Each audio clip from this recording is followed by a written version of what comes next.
You ask Tiger to solve. This deals with linear equations with one unknown. The final result is x equals 3. Let's solve it step by step. Simplify the expression. Group like terms. Simplify the arithmetic.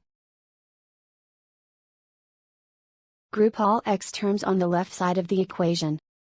Subtract 8x from both sides. Group like terms. Simplify the arithmetic.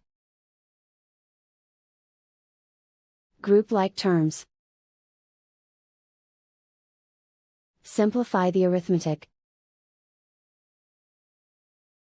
Group all constants on the right side of the equation.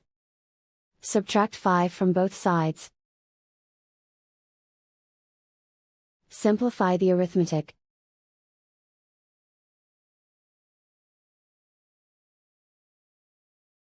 Isolate the x.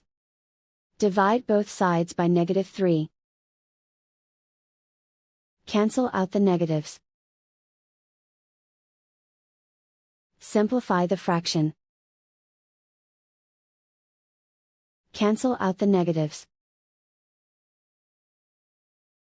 Find the greatest common factor of the numerator and denominator. Factor out and cancel the greatest common factor. And so the final result is x equals 3.